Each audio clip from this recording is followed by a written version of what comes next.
good morning. Welcome to the stage of Nixon TV, the official stage of Scouts who wanna know.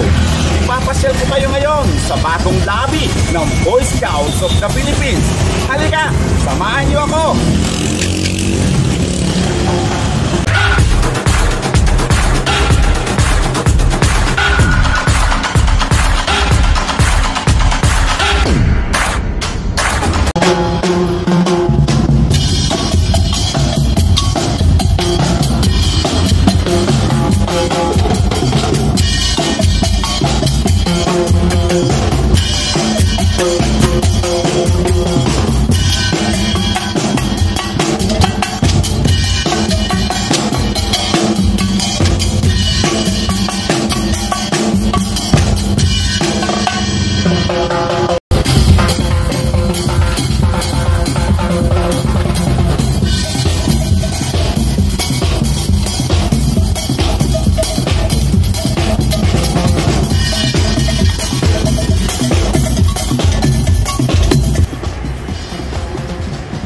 Ito ang bagong bihis na lobby ng opisina ng Boy Scouts of the Philippines. Halika kayo at pagmamasdan natin ang magagandang mga arts na nakadisplay dito. Maaliwalas tingnan, magandang pagmasdan, maaayos pati na ang mga upuan. Ang lobby ng Boy Scouts of the Philippines ay nagbabagong bihis. Pakiramdam mo, ikaw ay nasa isang lobby ng hotel o isang museum kung saan ay makikita ang mga luma at makasaysayang mga painting na makikita lamang sa mga lumang libro at magazine na nilimbag ng Boy Scouts of the Philippines.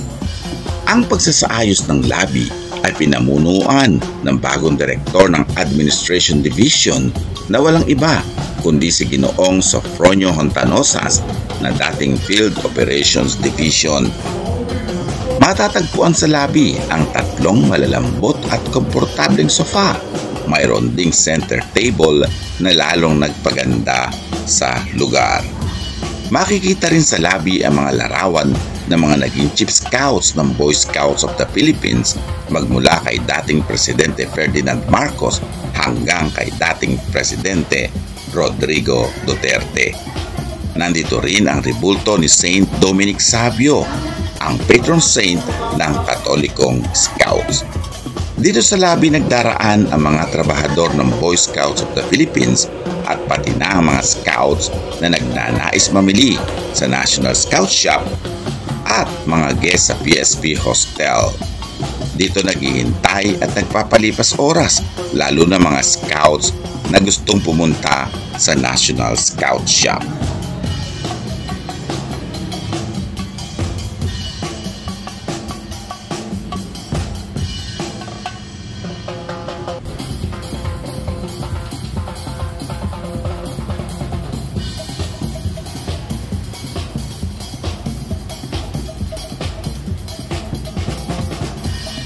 Pagpasok pa lamang sa lobby ay makikita na ang ilang tauhan tulad ni Ginoong James Paredes na nakatalaga sa lobby upang mag-assist sa mga bumibisita sa National Office o mga bumibili ng mga scout items sa National Scout Shop.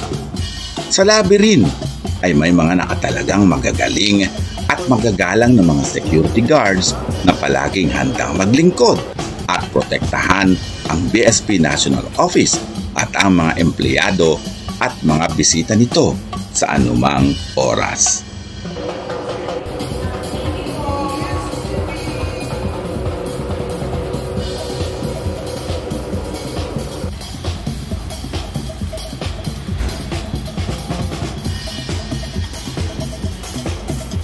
The first time I walked by the new lobby, itong painting na ito yung unang naka-attract ng attention ko.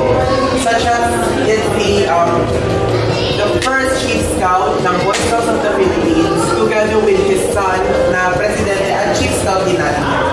Well, on the next painting naman, it's President Ramon Magsaysay on an ordinary president way back 1954 to 1957. Isa sa mga naka-attract ng attention ko itong dalawang painting.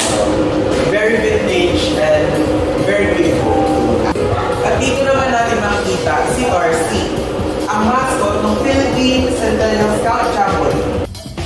painting ni Lord Baden-Powell, ang founder ng Scouting na dating nakadisplay sa lobby, ay inilipat na sa National Executive Boardroom kasama ang ilan pang mga painting ng mga scouts na iginuhit ng magaling na artist at dating board member na si Ginoong Nemi Miranda.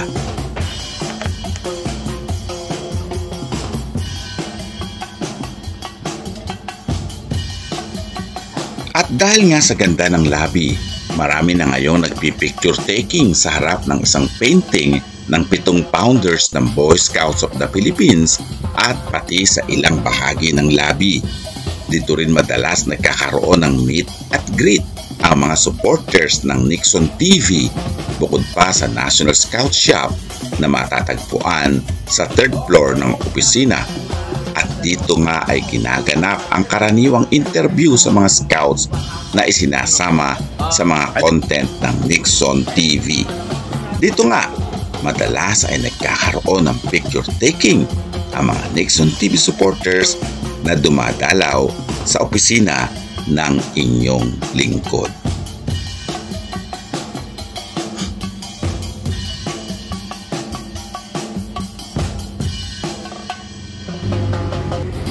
Inayos din at lalo pang pinaganda ang mini garden sa harap ng opisina bago pumasok sa lobby. Ito ay lalo pang nagbigay ningning sa lugar para sa ikatutuwa ng mga taong nais bumisita sa National Office. Ayon kay Ginoong Hontanosas, marami pang gagawing pagbabago upang mas maging kaigay-gaya ang pisikal na kaanyuan ng opisina.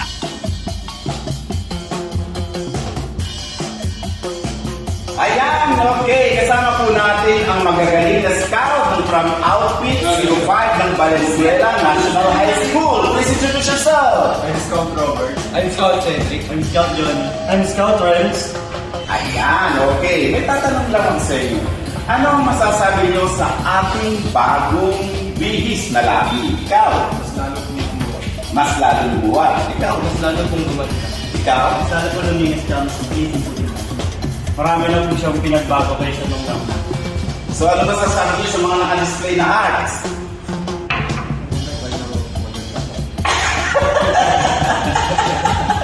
Okay, thank you very much. Maraming salamat. At alam ko naman na kayo ay magagaling na scout. Kaya, swerte nga ang outfit niyo kasi nandiyan kayong lahat. Okay?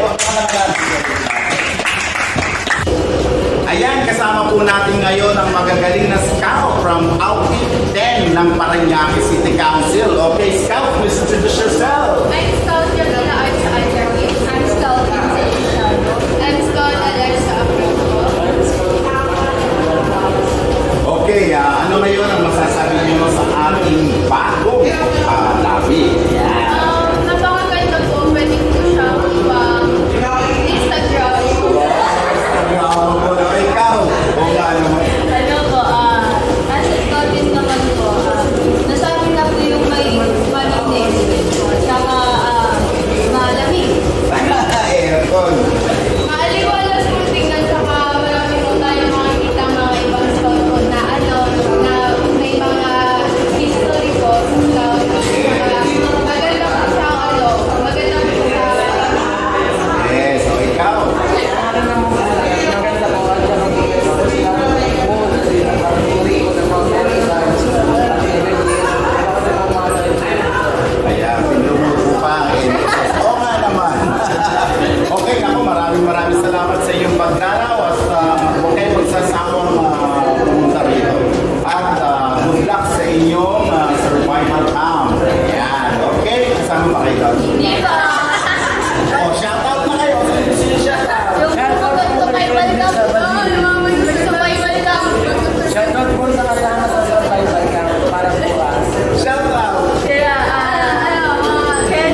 Ang labi nga ng Boy Scouts of the Philippines ay magiging simbolo ng pagkalinga ng mga namumuno at empleyado ng PSP sa mga miyembro nito, sapagkat ang labi ng opisina ay maaaring pagsimula ng mga pangarap at maging inspirasyon ng mga scouts na gustong makatungtong sa opisina ng Boy Scouts of the Philippines. Ito ay palaging bukas para sa mga pangangailangan ng mga scouts, malayo man o malapit ang kanilang pinanggalingan. Kung sino man ang tutungtong sa labi ay malubos na pagsisilbihan at ituturing ng mga kaibigan, bata man o matanda, at anuman ang katayuan sa buhay sa ngalan ng scouting.